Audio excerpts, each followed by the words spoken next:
Hello, it's Weekend Handicapper from weekendhandicapper.com. In this video, we're going to look at the 2019 Belmont Derby.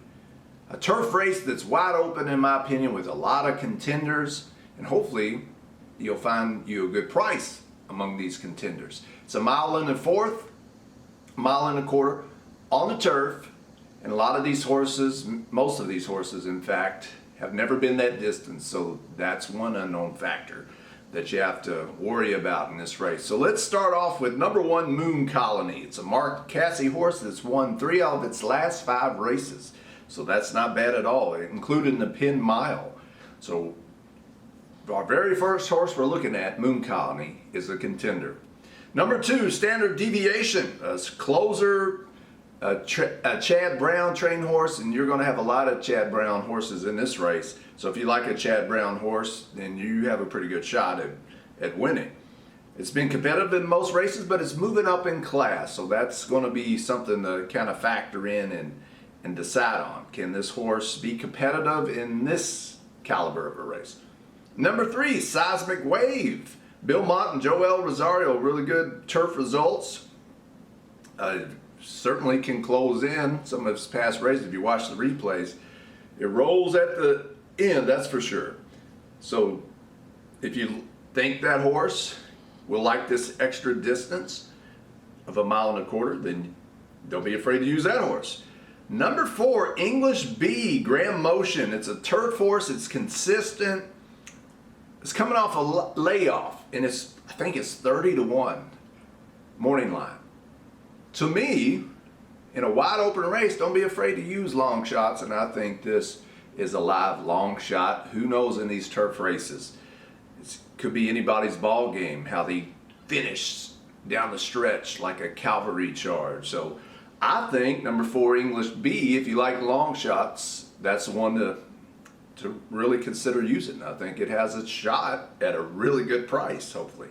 Number 5, +1 Parfait or +Q Parfait. This horse was in the Kentucky Derby. I've really never been impressed by this horse, so I'm going to play against it again in this race, the Belmont Derby. Number 6, Henley's Joy. Most of its races have been on turf. Jose Lascano, Mike Maker, both of those. The trainer has good turf stats this year. Jose has good riding percentages or stats on the turf this year. So that horse has a shot. Number 7, Master Fencer. You know, I've always been intrigued by this horse. It was in the Derby. This is the horse from Japan. Placed 7th in the Kentucky Derby, 5th in the Belmont. Always have hope for this horse for some reason. I think this horse could be a contender if it handles the turf. We don't know that. That's an unknown with this horse. Will it like the turf? That's remains to be seen. That's why price always determines the bet a lot of times. If this horse is going to get bet down to like 3-1, 4-1, which I doubt it will, then that's not a good bet if it hasn't been proven on the turf. But if it goes off 7-1, 8-1, 10-1, something like that, then it's probably worth a gamble because this is a decent horse in my opinion.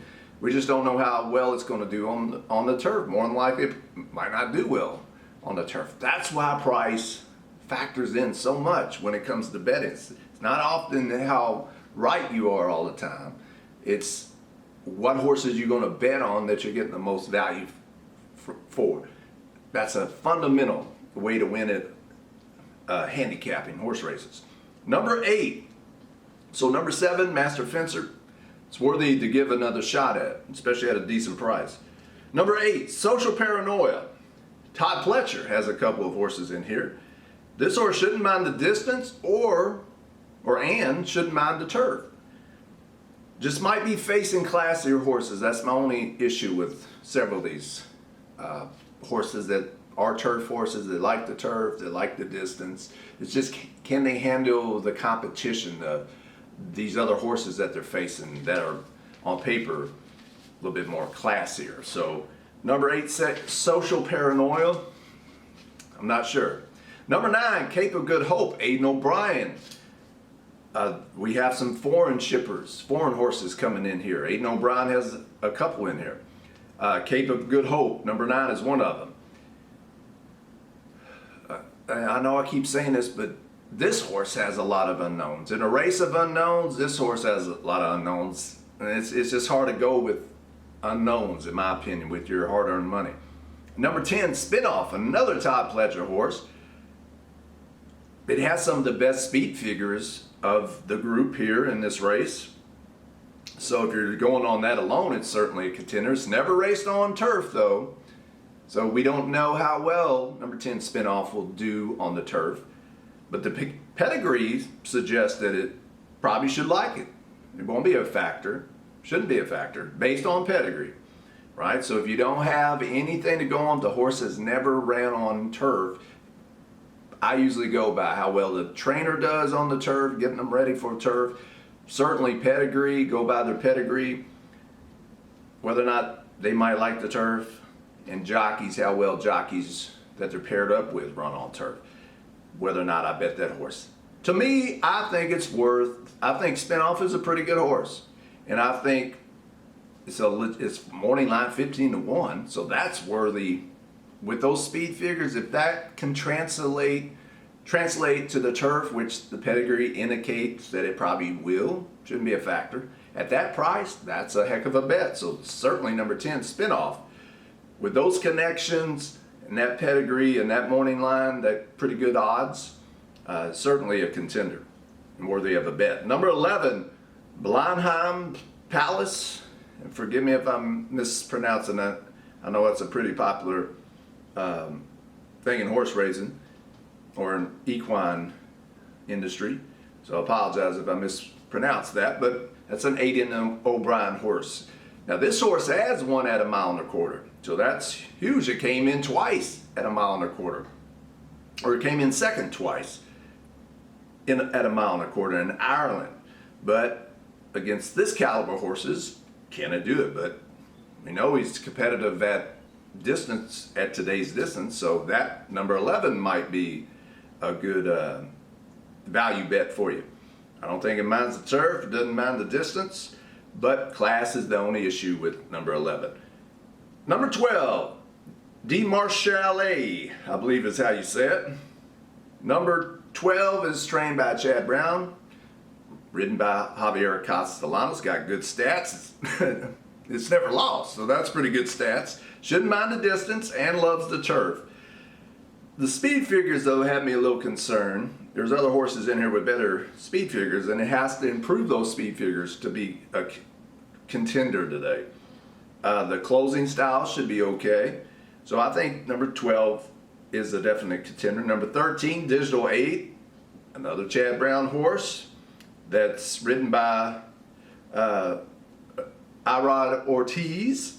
So that's a nice jockey-trainer combo. It's undefeated, but it's got spotty form. It races sporadically.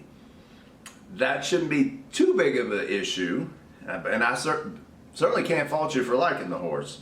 So if you like that horse, you like that jockey, that trainer, then that's a deadly combination usually, especially on turf. Number 14, Rock Emperor, yet another Chad Brown trained horse. Has first time Lasix, been racing in France against decent competition, pretty good competition. So on a class angle, this one's not too bad. It's, again, got a lot of unknowns because it's a foreign horse, but foreign horses that usually come over here are turf horses and they do pretty good. So don't be afraid to use number 14, Rock Emperor. And number 15 is an also eligible, he's no lemon is what the horse is called. If it gets in, it's probably just like a lot of these horses, and I'm going to play against it. So even if it gets in, I'm going to go some other ways. So which ways am I going here in the 2019 Belmont Derby? Well, first off, let me say this is wide open. Personally, I would skip this race because it's just so many unknown factors and it's so wide open. All right, but if you want to put a small wager, you know, your opinion is rightfully yours, is just as good as mine in a wide open race like this. But if I'm going to throw a few bucks down, number 12, D Marshall would be my top pick. Number 10, Spinoff is right up there with it. And my long shot is number 4, English B. Other horses that I like, that I certainly think have a shot, is number 1, Moon Colony, number 7, Master Fencer, number 13, Digital Age, and number 14, Rock Emperor. But again, personally, in a wide open race, unless you're playing pick 3s, doubles, pick 4s, pick 5s, where you spread, and that's, in my opinion, what you should do here. But if you're looking at win bets, that's a little dicey. So you got to go with a price and don't invest too much, or I wouldn't invest too much on a win bet in this wide open race. With the unknowns, with never racing the distance most of these horses, and some of them trying turf for the first time, there's plenty of other races to play, honestly. But it should be an entertaining race.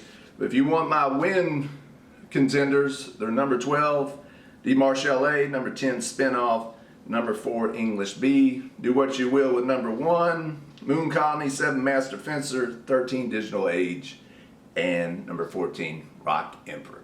Till next time, happy handicapping, smart wagering.